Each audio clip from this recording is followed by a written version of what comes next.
are fuming. I can tell, okay? I can see you through the screen, trembling whilst you angrily eat your toast. You are angry, like a mini Hulk who discovers he's out of toilet roll. Hello, I am the Irish guy. And today, I'm gonna find one transfer that is happening this summer that makes every Premier League club angry. You tell me if I'm right or wrong, okay? But I have a feeling that these deals make you sick. Right, let's go. Arsenal, Nottingham Forest to Arsenal. Okay, if Rodrigo sensationally winds up at Liverpool, then you better believe he's getting slapped in this list instead. But yeah, for now, Arsenal is the only club where the transfer that angers their fans the most is their own signing. Yeah, there were protests and petitions against Nottingham Forest's arrival from Chelsea for £52 million.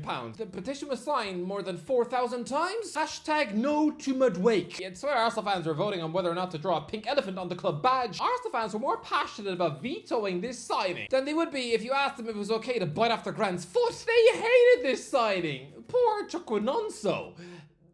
That's his real name, okay? What, you think his mum named him Nonny? Aston Villa, Marco Asensio to Fenerbahce. Yeah, I bet you didn't think any Aston Villa fan out there would be raging about anything that happens in the Turkish Super League. Seriously, I'm guessing people from Birmingham pay less attention to that division than I do to the latest Smurfs film. And I really don't think Aston Villa fans care about Turkey. Not unless they're wanting to fix their typically wonky British teeth. But this transfer must sting a little. Marco Asensio just produced one of the most sensational 6-month loan Premier League stints I've ever seen in my life. This former Galactico floating in for PSG, and he could absolutely have been a washed up turnip considering he was already on a career decline. You know, this could have been Coutinho the sequel. Now, he spanks in 8 goals from midfield, almost helps Villa knock PSG out of the Champions League. I thought he was class, but instead of signing him on a permanent deal, the Villa chiefs squeal like piglets at his wage demands, and now he's just joined Fenerbahce for less than 9 million quid. I mean, to be fair, he's still pocketing £150,000 a week, so it is mega money, sure. But still, when Villa have undeniable talents like him and John Durant, going viral for insane wonder goals, both playing under Jose Mourinho, I'm guessing some Villa fans are going to feel a little sad. Bournemouth kept Arrizabalaga to Arsenal. Look, this transfer actually had nothing to do with Bournemouth because they don't own Kepa. They couldn't tell him what to do, despite him being the #1 last season on loan from Chelsea. No, because Chelsea ultimately agreed to sell him to Arsenal for 5 million quid. And because Bournemouth never slapped a ring on him, he was free to do what he wants. Seriously, Kepa is well within his rights to walk in front of the Bournemouth chairman and do the Beyonce single ladies dance. If I'm a Bournemouth fan, then I'm disgusted. This is a club who can't seem to hold on to a #1. Seriously, over the last 10 years, they've had 7 different #1 goalkeepers. Artur Boric, Asmir Begovic, Aaron Ramsdale, Mark Travers, Neto, Kepa, and now Georgia Petrovic. They're like that weird old woman down the pub who can't hold on to a man. Bournemouth are like Katie Price. Someone who'd probably marry Fogden if he gave her a smile. Bournemouth fans must be sick of the lack of security in the most important position on the pitch. They have not had the same #1 goalkeeper for 3 seasons in a row since Boric left in 2017. Petrovic is their 11th first choice goalkeeper since 2011. That is insane. They probably really wanted to keep it a stay, but to lose their #1 goalkeeper to Arsenal for the 2nd summer in a row after they stole Neto the year before, horrific. This isn't even like when Brentford lost David Raya to the Gunners. Oh no, because this is twice in a row that Bournemouth have been told by their first choice goalie that they would rather sit on the Arsenal bench than represent this club every week. Being told that once is humbling. What, 2 summers in a row? They must hate the Gunners. Brentford, Matisse Tell to Tottenham. Look, when this first happened, I bet Brentford fans didn't care at all. But now the Man United have snapped up Brian Mbemo for 70 million quid, and now that Newcastle are pestering you for Johan Wissa, then wouldn't an ambitious move for an available and versatile Bayern Munich forward Matisse Tell have been a brilliant replacement buy? But now he joins Tottenham unopposed for just £30 million, where Brentford fans are now going to watch Thomas Frank turn this 20-year-old kid into a France international superstar. While the Bees just have to hope beyond all hope that Gustavo Nunes does something cool. Brighton, Wesley Franca to Roma. Okay, this transfer isn't official yet, but I would imagine that Brighton are a little mad at Roma, because back in June, the Seagulls made a £20 million bid for Flamengo's exciting Brazil international right-back Wesley Franca. That was knocked back, and now, after dreaming about buying this mini Cafu, oh no, he's chosen Roma instead for pretty much the same price that was rejected last month. Look, I don't think Brighton are smashing up their toilet or anything, but I don't know, considering they're locked in dialogue with Roma pretty much every day, offering to let them borrow Evan Ferguson, someone who had a £100 million price tag 2 years ago, then yeah, they're probably a bit miffed that the Italians are also nicking their first choice right back target. Seriously, I mean, in their next meeting over Ferguson, I wouldn't be shocked to see Tony Bloom slip some toenails into Ranieri's tea. Burnley, Ederson to Galatasaray. Okay, this transfer is not done yet, and let's not get carried away because it looked like Ederson was quitting Man City 2 summers ago for Al Hilal. That never happened, but for some reason, this Manchester City legend is really prepared to leave. Apparently he's agreed personal terms with Galatasaray over a pathetic £2.6 million switch. I mean, for a start, they've insulted you. Ederson is one of the most decorated goalkeepers in the world, and were it not for the greatness of Alisson Becker, I'm convinced he'd have over 100 Brazil caps by now. He's a 6-time Premier League champion, he's still only 31. That's baby years for a goalie. When Buffon was 31, he still had 14 seasons left on the tank. And yet this Turkish club are valuing you at less than £3 million? £3 million wouldn't be enough to buy a couch in Chris Brown's house. If I'm the Brazilian goalie, I wouldn't even pick up the phone. But he weirdly wants the move, and so if this does happen, then Burnley fans will be scared, because they've been wearing down and annoying Newcastle for years when they have tried to buy James Trafford. It seems like Burnley are hoping to scare them away with really protracted and drawn out negotiations. Honestly, when Eddie Howe picks up the phone to them, they probably instantly stick him on hold, making him listen to an entire album of Jason Derulo to see how long it takes for him to give up and go away. But City, they have a £40 million buyback clause in Trafford's contract, and he wants the return, so if and when Ederson goes, say bye-bye to your excellent number one. Chelsea, Rooney Bargy to Barcelona.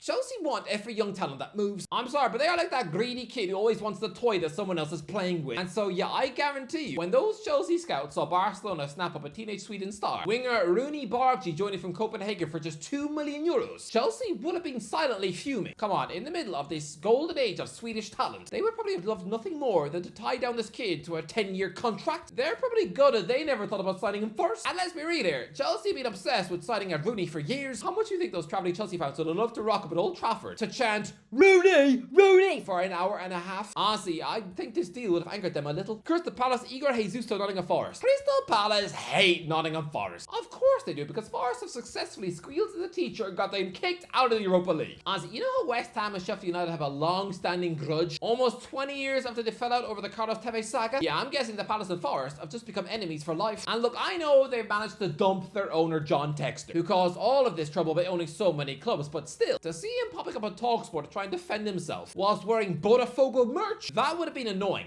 But to see him also agree to cooperate with Nottingham Forest, agreeing to sell them Botafogo's best player, star striker Igor Jesus, who's just fresh out of scoring the winner against PSG at the Club World Cup, Palace will be fuming for Textor to have done business with Adu when Forest are using him to steal their European spot. It's probably unfathomably annoying. Everton, Kyle Walker to Burnley. This probably feels like a punch to the ego, because a month ago the big rumour was that Everton were closing in on the £5 million signing of Kyle Walker, which would have been the club's most high-profile and biggest name superstar they have signed since they brought Rooney back. Instead, the move doesn't happen and he joins Burnley instead. I don't think Everton fans are awake at night crying into a Cinderella pillow, but I don't know, to have lost out on Man City's captain to Burnley, it's gotta be a bit embarrassing, and make no mistake about it, the Toffees still need a new right back. I'm telling you, they're gonna bring back Ashley Young next month. I'm telling you, that is happening. Fulham, nothing. Yeah, Fulham have done nothing in the transfer window, and nothing has happened to anger them, because I think Fulham are asleep. Leeds, Martin Zubimendi to Neon.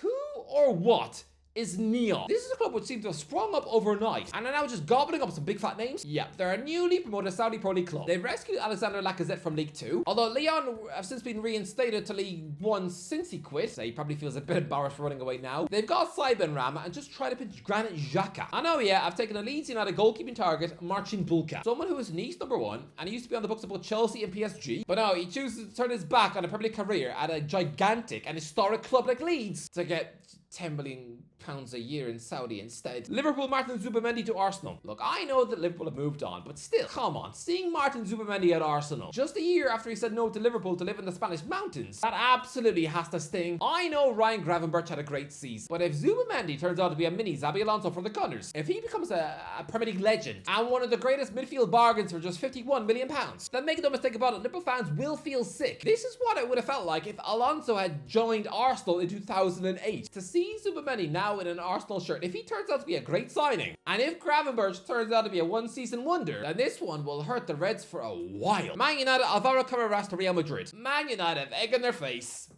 again, because seeing Real Madrid snap up the exciting 22-year-old left-back Alvaro Carreras from Benfica for just €50 million, I mean, that wouldn't usually get anyone jealous at Old Trafford, right? But to find out that they actually spent 4 years at Manchester United before, oh no, oh dear. Man United already pinched Carreras from Real Madrid in 2020, taking him the same year they took Alejandro Garnacho out of the other Madrid giant. He signed a 4-year contract at Old Trafford. He ripped it up in the UEFA Youth League. He was named on the bench for Premier League matches. He was voted their under-23 player of the year. He was loaned to Preston and Granada, but then sold to Benfica for less than £10 million a year ago. Nobody even noticed he left. He was sold before he even made his Man United debut. Nobody at Old Trafford was ever going to hear his name again. Right? Wrong. Because he's now just become the most expensive left back in Real Madrid's history. Heading a 6-year deal at the biggest club in the world, left back has been a problem position at Manchester United 4 years. Ever since people realised Luke Shaw loved Pop-Tarts, instead of giving Carreras his Man United debut in the middle of a left-back crisis, you just signed Sergio Reguilon on loan. You literally chose the wrong Real Madrid Academy graduate left-back, picking a temporary solution in Reguilon, someone who these days moves like a frozen squirrel, instead of a young and hungry Carreras. This was like when you gave Pogba to Juventus for free. Carreras is gonna haunt this club for years. This guy would have been your perfect left-wing back instead of Patrick Dorgu. Newcastle, Hugo Ekitike to Liverpool. Where do you want to start? There are so many transfers this summer which are making the Geordies mad. If they see James Trafford go back to Man City after years and years of pestering Burnley, that's gonna feel like a punch in the toe. And seeing Gerald Kwanzaa rock up a Bayer Leverkusen, it didn't upset Newcastle fans, but I'm guessing some board members at St James's Park felt a bit blue, considering the Magpies have been linked with taking him from Anfield for years. Well, no, it's the Hugo Ekitike to Liverpool transfer which is the worst one, because it's history repeating itself. In 2022, the club failed to buy both Ekitike and João Pedro, seeing them both join PSG and Brighton instead. Okay, this summer they returned for Pedro. They had a £50 million bid rejected. He joins Chelsea instead and becomes a world champ within a month. Okay then, in comes an even higher bid for Ekitike, a club record £70 million deal. Surely this one is going to collapse too.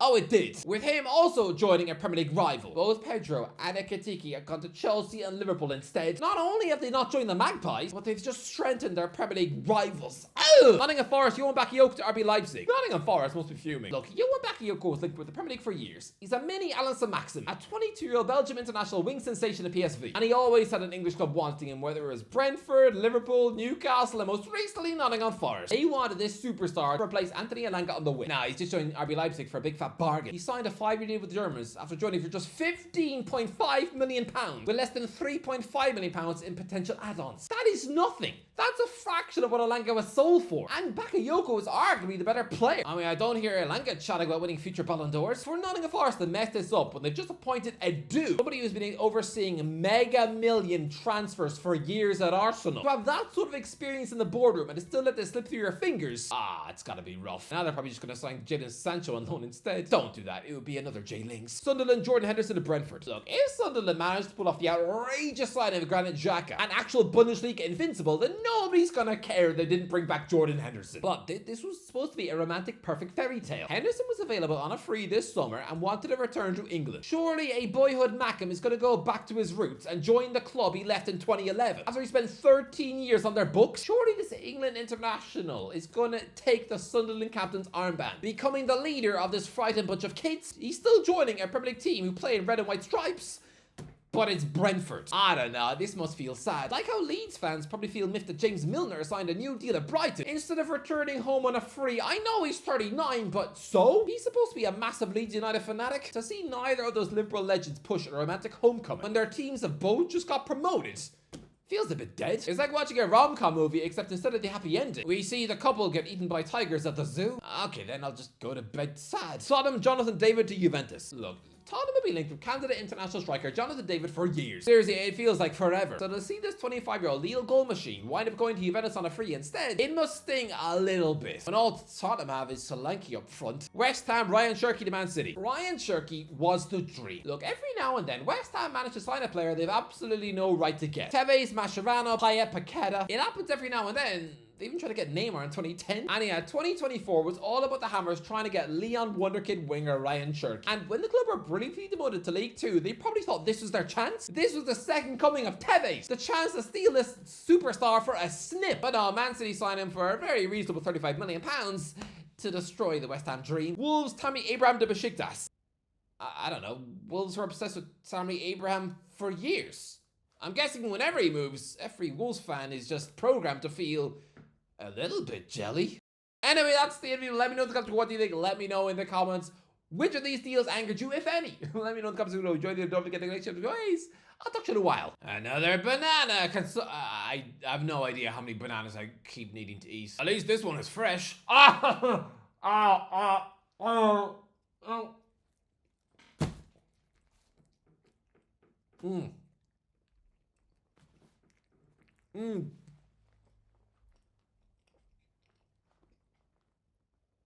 Wow.